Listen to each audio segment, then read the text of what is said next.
Today we are out here with the Schark folding pocket drone, the Warrior it says on the box. And it is a nice little flyer. It does have one super wonky feature to it. I'm not even sure if it's a feature, it's kind of like a bug, I guess.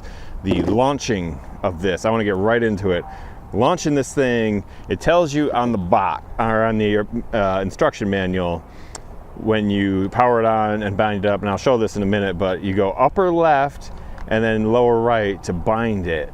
And sometimes it works fine, and sometimes one of the motors doesn't want to spin up or whatever. I don't know, it's weird. We'll show it to you and I'll roll some footage on it if it doesn't happen, because it doesn't happen every time. So I don't know, we'll see.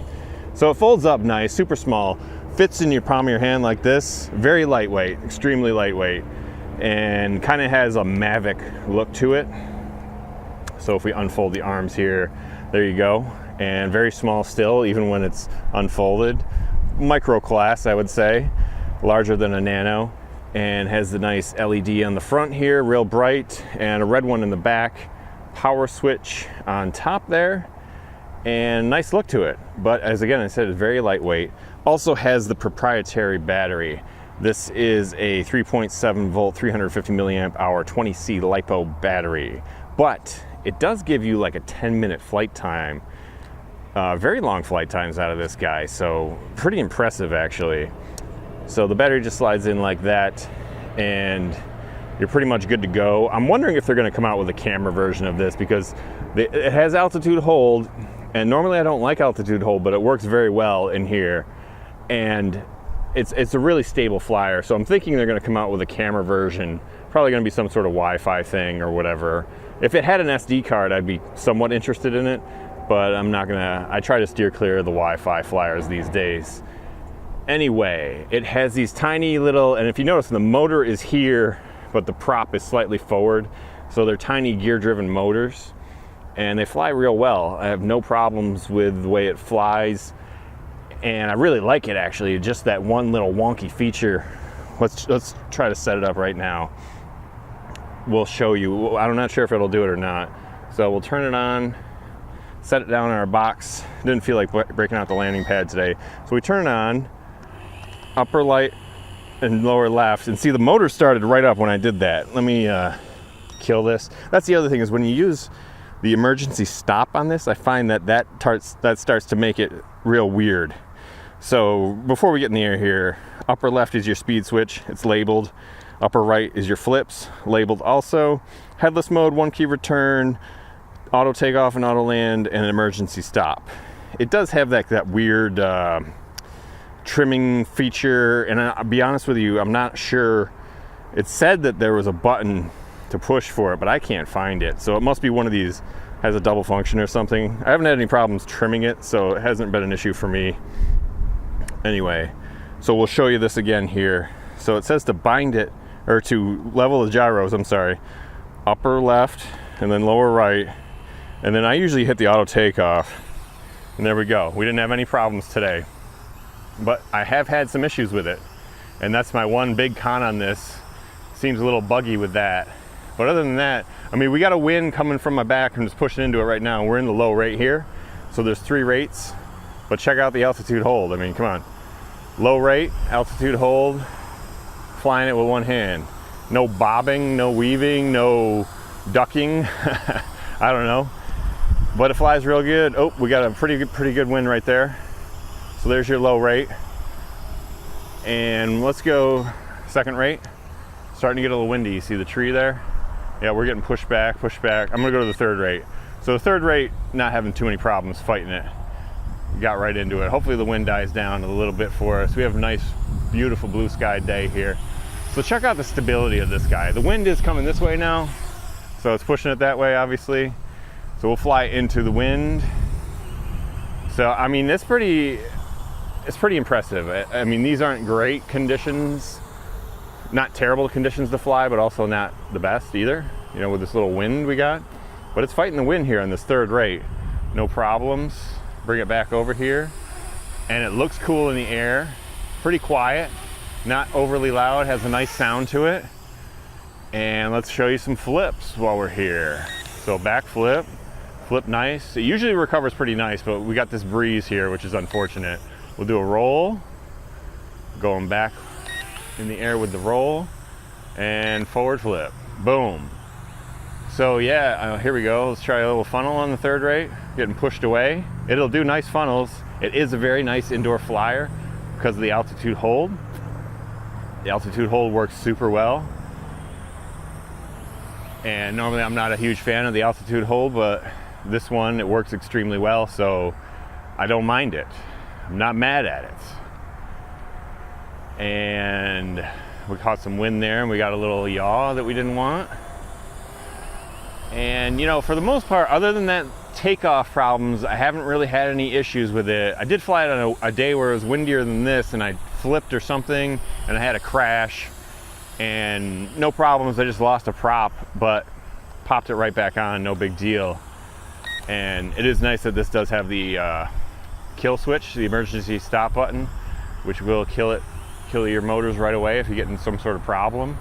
So between that and the altitude hold and how well the altitude hold works and the stability of this guy, I'm calling this one a pretty good one to start with. The only con on starting with this one is no prop guards came with it. But I kind of understand that it's a folding quad. So if you're just starting out, it's not a bad option, but just be aware you don't get any prop guards or anything like that with it. But it does fly super nice, and it is super stable. The wind's still coming a little bit. But here, we'll just go hands off hover, it's gonna push it back. But in my house, I have done hands off hovers, and it just sits there.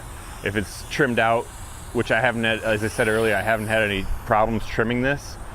It just basically sits there, and I've literally walked away from it and gone and done something where I forgot what I was doing. I was trying to put something down or pick up my phone and take a picture of the quad or something. I literally just left it sitting there hovering, and it stayed basically in one spot. I mean, it drifted just slightly a little bit.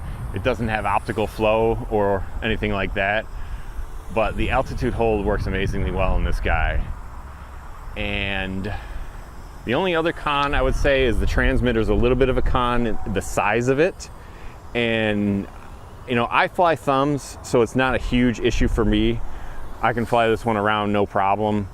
But if you pinch, you might have a problem with this one because not a whole lot of space to get your fingers on there, and also your fingers will kind of rub into this like outer lip on here. But other than that, the gimbals, you know, it's a $30 toy grade quad. So the gimbals on it, I'm not even sure if you'd call them gimbals, but like the sticks, they kind of fight you and they get a little bit stuck in certain situations. But other than that, you know, it flies pretty smooth, and you can fly this one around real smooth, no problems. Got some dude over there walking two dogs. Oh man, dog walkers and drones don't mix. Anyway, we'll bring it in here for another nice little shot. And maybe some more flips, backflip, boom. It recovers super well from these flips, and it just flies real nice. I wasn't expecting a whole lot from this one, but I decided to pick it up because I got that lightning deal on Amazon, and I've been really pleasantly surprised with this one. It can fly, obviously, outside and a decent, you know, you see the flag over there, I'm not sure. It's blowing pretty good, and now we're getting blown around a little bit.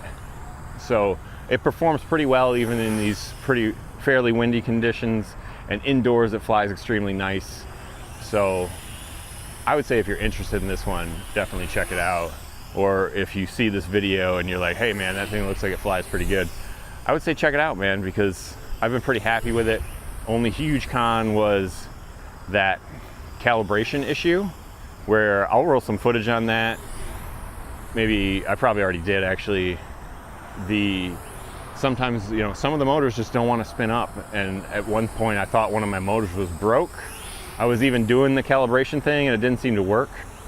The manual says it's supposed to give you a beep when it's recalibrated, and it doesn't do that when I perform the sticks to the upper left and lower right. So I'm not exactly sure what's going on. Okay, we're pretty calm right here. Yeah, I mean, look at this guy. Flies nice, has a nice flight time. I've had a few crashes with it, and it's held up, no problems. And like I said, it has that emergency kill switch. But I would have a few concerns with durability on this guy. Hello, train. I do have some concerns with durability on this guy. It is super lightweight plastic, and you know, maybe that's a good thing, maybe it's a bad thing, I'm not sure. I've had a few crashes, mostly indoors. I had the one crash outdoors, and it's held up to all of them. You know, nothing, I wouldn't say anything major. This one doesn't fly super fast anyway, so I mean, how much trouble can you really get into with it? But it's held up. I did have the one thing where the prop just popped off, and the props are not like screwed on or anything. They just are, you know, tension held on when you push them on, push them down, and they just sit there, and they're, you know, tight enough to stay where they're supposed to be. The other thing that you know, I should note with you guys is the auto takeoff function. When you hit auto takeoff, it's going to raise up to a certain height. So just be aware of that, because a couple times when I've flown this inside, I think I showed you guys in the unboxing video, I launched it from a table, and then it launched up to, you know, a certain height, and it actually hit the rafters in my basement. So if you're going to be flying this indoors, I would recommend launching it from the ground, depending on how high your ceilings are. You know, maybe you got cathedral ceilings or something like that, so it's not going to be an issue for you.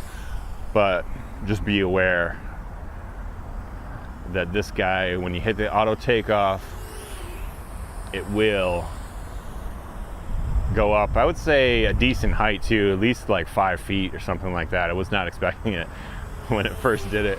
Went right into the rafters. And it kind of just does its thing. I realized it was going to go into the rafters before it actually did, and I tried to stop it, and I couldn't. Maybe I just didn't do it in time, I'm not sure, but just be aware of that if you're going to fly this guy indoors. So yeah, the Schark Warrior foldable pocket drone. I like it. I like it. And I'm going to do probably a 0 dark 30 flight with this. I've flown it at dusk, and the LED up here makes it pretty easy to see, and then it's got a red one in the back here. I'm not sure if you guys can see that. It lights up well in low light conditions. I haven't flown it in actual dark yet, so we'll see once we get to that how it flies at night, but I would imagine it's doable. Maybe not the best night flyer with the what are we at, Grand Central Station here or what?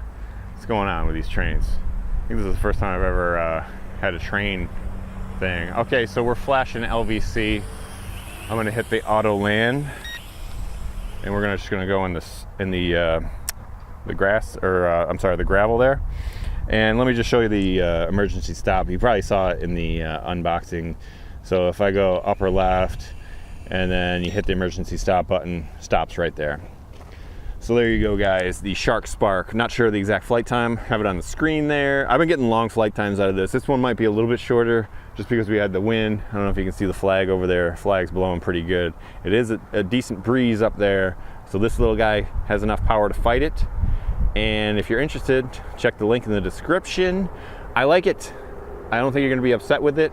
Maybe the auto takeoff, or I'm sorry, the calibration thing is just unique to mine. Maybe I just got a buggy one. But when this thing flies, once it gets in the air, it flies extremely well. So I really like it. Check it out if you're interested. If not, you know, lots of drones out there. So I hope you guys enjoyed the video. I'll see you again tomorrow.